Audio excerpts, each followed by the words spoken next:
Some people have been interested in the way that I use Accordance. It's a Bible program, something that you can download for free. And when you search in your browser for Accordance Bible download software, those words, it should take you to something like this, Accordance Program Downloads. You'll be able to find mobile versions, but also versions for both Windows and Macintosh. I'm currently using Macintosh, and so you will see my interface using the Macintosh. Now, once you install, basically, you download and you install. You open up the program with Windows, etc., or with Macintosh. You will enter your name, your email. Be sure you sign up as a new user. Sometimes that can be a little tricky there. Your version may look different than mine. And for example, when you open up, it's probably going to go to at the beginning of the Bible, Genesis 1, and you might see things like this. You might not, but we'll find out how you can change those details in just a moment. But what is going to happen is you should be able to download some various modules. The way that you're going to do that is you go up to Accordance on the Macintosh anyways, and you click Easy Install. And you will see that it's loading all the purchases that you've made before. Now it says purchases, but I haven't loaded any purchases because I've never purchased anything. I just really like to use the free program. I don't need that much information, but what I have downloaded, you'll see in light gray here. So English Standard Version, the Erdman's Dictionary of the Bible, the Greek New Testament, which I think everybody should get, and also the Hebrew one, which you will find down below as well. So this is pretty interesting if you wanted to just deselect everyone and then just find the ones that you were interested. Say, for example, I wanted to download the American Standard Version. Well, then I could just simply download.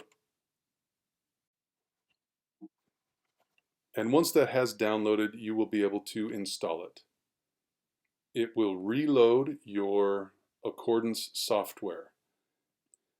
Now, sometimes if you're interested in having those instant details, like down below, you'll be able to have this window open, and anytime you go to a text, it will give you this option here to be able to hover over the words, and you can see those Greek and Hebrew. Again, holding the command to be able to see more information. All I'm doing now is hitting command, I let it go. Hit command, let it go. So if I wanted to see what the word heaven was in the Hebrew, I could either mouse over it, and every time I move it, it's going to change for the words. So if I were to hold command and move my mouse, then it's going to show more information depending on how you have it set up, so that it will give you those instant details. Now, if I wanted to actually use this information that I find under the word heaven, or for example, Elohim with God, then I would have to hold my shift button, and when I'm holding both command and shift, I can now move my mouse and bring it over here to this instant details section. Now here you'll be able to float the window.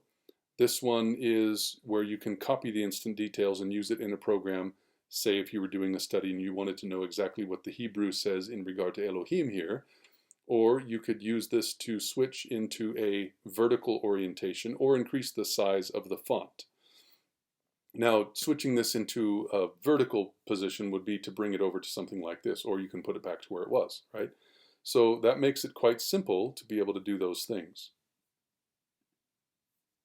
Now, if you were interested also in making the font bigger, because right now perhaps you wanted to display it like I do.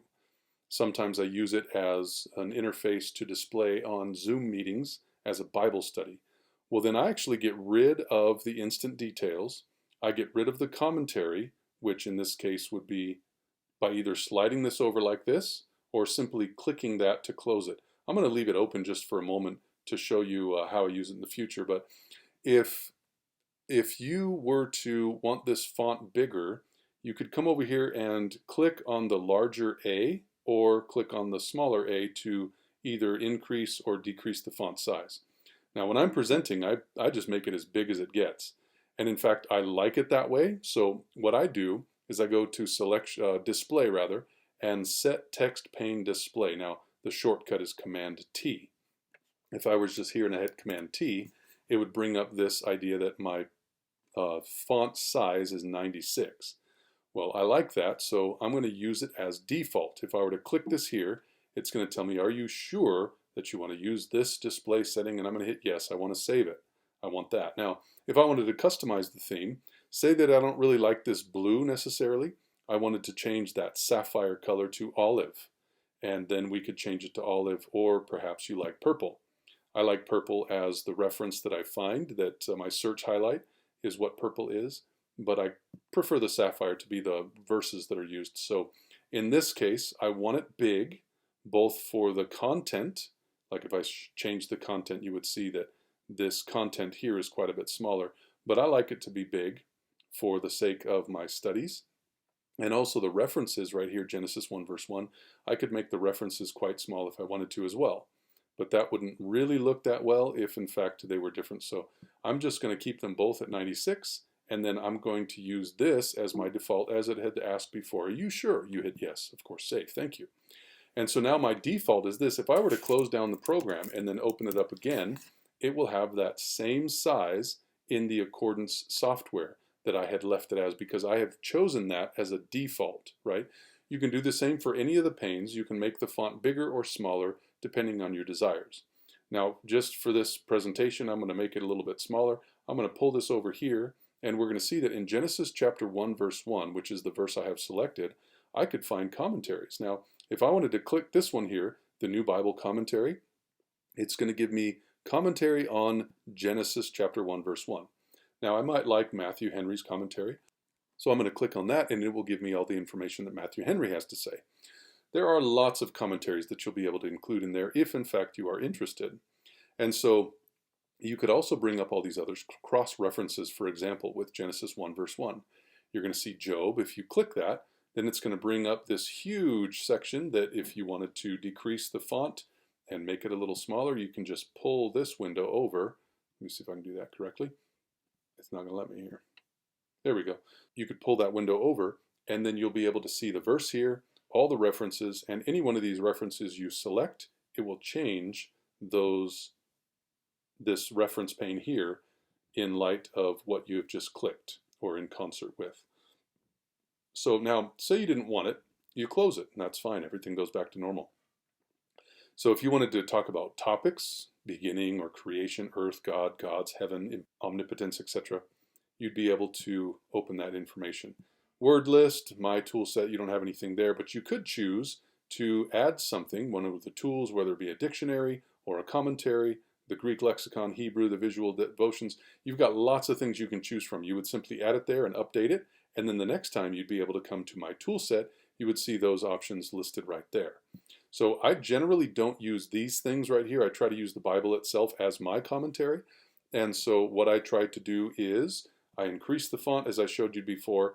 And in my case, I actually don't even like this window up here. I'm kind of a minimalist when it comes to this.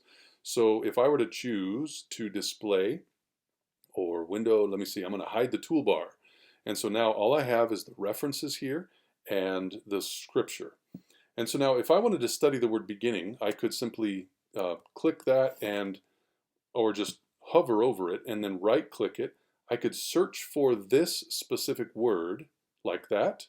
I could also search for that specific key number. And the reason why I can is because I downloaded both the Greek and the Hebrew lexicons. And as a result, it will give me this information. So now you've noticed it opened up a new tab, and it is showing me that right here in this commentary 51, it's telling me that 51 times this word has what's called a hit.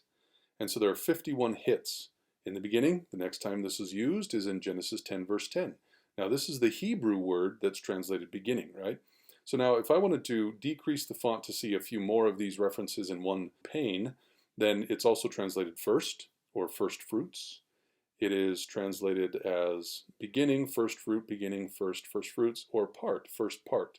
And so you can see that even the chief or the first of, the beginning of things, there are many ways that you can translate that word. So you may not have known that already about the word beginning, but now you do. The reason being is you have searched how the word has been translated by right-clicking, searching that key number. Now, if I wanted to see how many times the word beginning is in the Bible, I would search that specific word.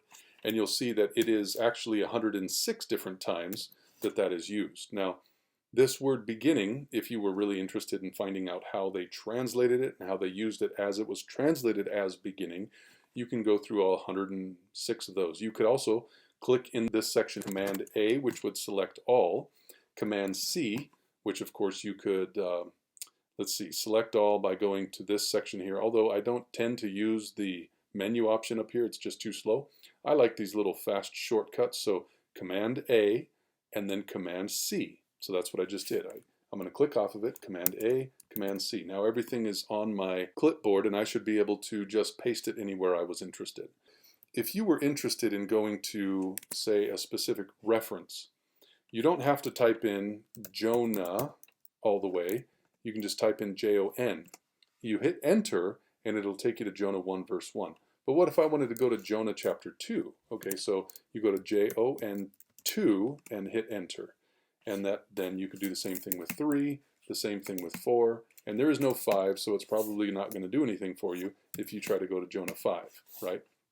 It got to the last place it knows that Jonah is, which is Jonah chapter 4, and you could see how it displeased Jonah. What does this mean, it displeased Jonah? I'm going to search for that key number, and I'm going to find that 22 different times this word displeased is translated. It was very grievous, okay? Grievous, or you go down and it displeased the Lord. So, Jonah had the same kind of displeasure that the Lord had. Maybe not exactly the same, but the Lord knows what we go through when we're displeased as well, right? So he was grieved. It was evil toward his brother. His eye was. So that's kind of what Jonah was going through. And so I'm just randomly going through verses. I didn't think I was going to go through Jonah, but that's just what came to my head. And so now we've learned a little bit about the word displeased and how Jonah was displeased. And I think that's quite interesting because not only was he displeased, he was exceedingly displeased. In fact, he was very angry. And so you could find the differences between these words if you were interested just by clicking and searching, right? So I find that that's very interesting. Now this word displeased, if I wanted to search for it with a flex search, you'll see that there are 30 different times this word displease is used. So now displeased without a D, displeased with a D, and displeased, displeased. You'll see that that's a flex search with this one here. And I think most of the time when you have these options here, flex, words, or verses, most of the time flex will probably be what you need, because that once you hit tab, just as you see I highlighted this, you just hit tab and it'll highlight. If you hit tab again, you watch my mouse and it brings you all the way down to this side. But you hit tab again and it brings you all the way back up to here. So you can go back and forth between those two just by clicking the tab button. So if I wanted to search for the word comforter, right? I type in comforter and it gives me the capital C, the lowercase c, or comforters. I'm just going to look for comforter. It doesn't matter which one because it'll find both capital or non. And it's 117 times in the Bible. But I guess I'm looking for the one comforter in the New Testament, right? So I'm going to click this little option here, which will give me a search range. And this range will be a scope, bracketed words, or you can remove this condition. But the range I'm going to look for is in the New Testament. So I could go into Romans, which I've personally set that way. Hebrews is another book that I've personally set that way. Or you can go into the New Testament. I've also done a few others in here. You can see Revelation, Revelation chapter 1, Revelation chapter 4 through 7. I've done various searches specifically in the books or chapters, and you can do that. You can set it up to have it done that way. In this case, I'm going to set up or just set up a condition where I'm going to search in the range of the New Testament. So now I'm going to hit enter again, and it's now 44 times where this word comforter is used. Well, what if I wanted to go specifically to the book of John, right? If I wanted to go to the book of John, well, this word comfort is not what I'm looking for. So I don't want a flex search. I want the word comforter, right? So I'm going to hit my quote on either side of the word. And in the book of John, I'm looking for the word comforter. I hit enter. And now you see there's only 4 times this word comes up in the book of John, specifically comforter. Now, if I right-click that word and I searched for it, I would search not for the word, but for the key number. Now, remember, because it opened a new tab, it doesn't have this specific range section that you're asking for it to search in. And so it is now opening a new tab, and it doesn't have any parameters wherein to search. It's just searching specifically for that Greek word. And you'll see that there are 5 times, right? And so it's quite interesting because the word comforter, it's only used 5 times in the entire Bible. Now, this is not specific to the New Testament or anything else. It's this Greek word 5 times.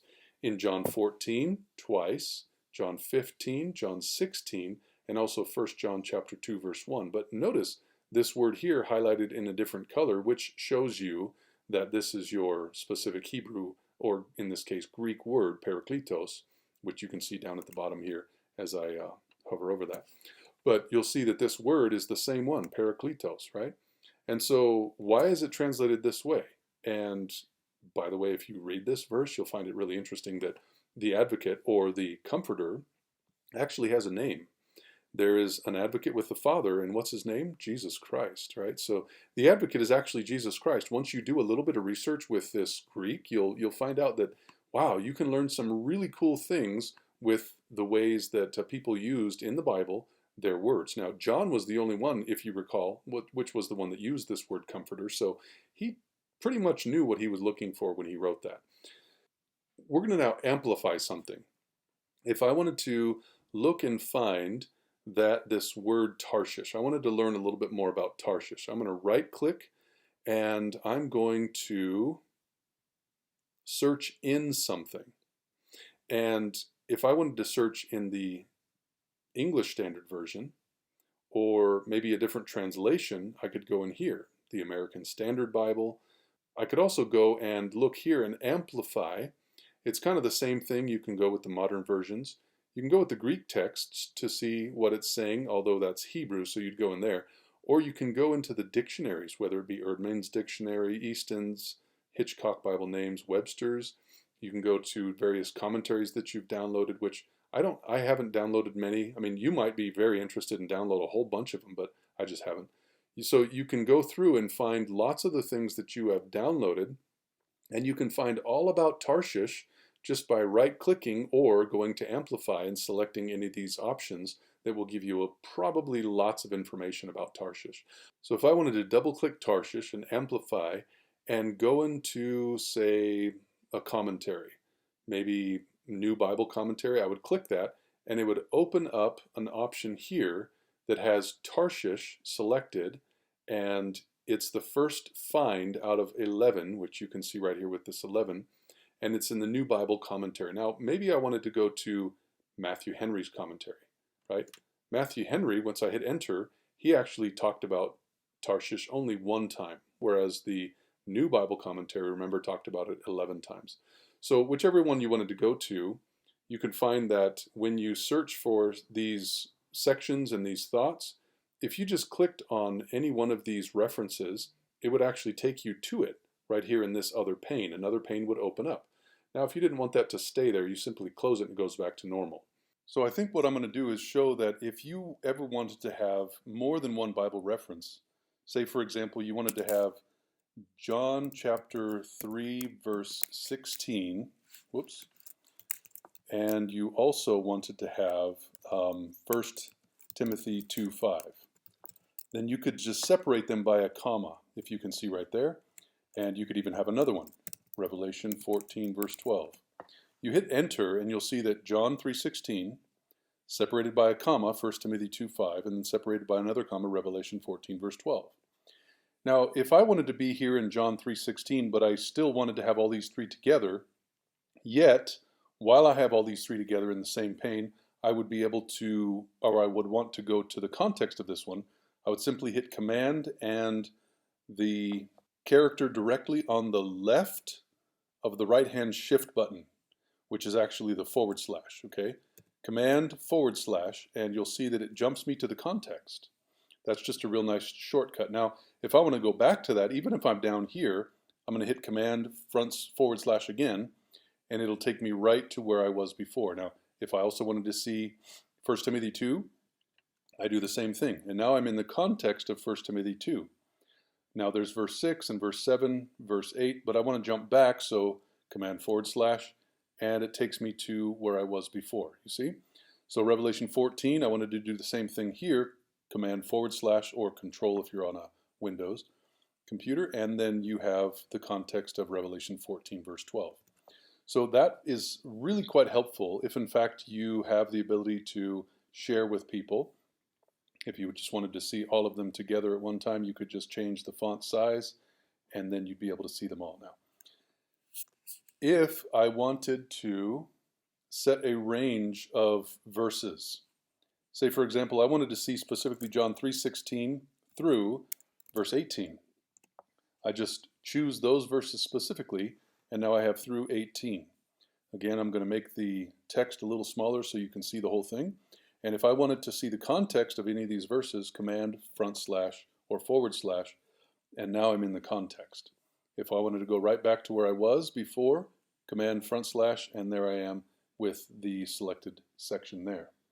If you ever wanted to look up a phrase, for example, if I wanted to look up commandments of God, or commandment with a singular, the commandment, you will see that they are only in the New Testament. The commandment of God, commandment, commandment. Now, what if I put an S after commandments? Because it's in quotes, it's going to look for exactly what I put in there. So commandments, you can see it's only 3 times in the New Testament, commandments of God, both in Corinthians and twice in Revelation. And so what about the command of God? Let's see what the Bible says there. Nope, not there. Let's see if it's commands of God. Nope, it's wondering if you're looking for the word commend. No, I was looking for the word command. So I'm going to cancel that. And you can see that there's a lot of options for you to be able to search various phrases. God created. If you just did it without quotes, you'll find that there are many times that those 2 words will show up in the same verse. Now, if you can see, like, for example, the word here, created and God, are in reverse order and they're separated. But if you put this in quotes, just as I'm going to do right now, you will see that only the phrase God created comes up. And then you'll be able to refine your search that way. Now, of course, anytime you wanted to select any one of these sections, you hit Command C, you go to your word processor of any sort, and Command V would be able to paste that.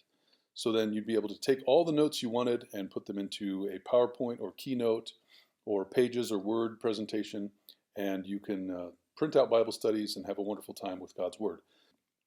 If you do have any specific questions in regard to how to use this program, perhaps I know, perhaps I don't, and I might just do another tutorial if you have any questions. So thank you and God bless.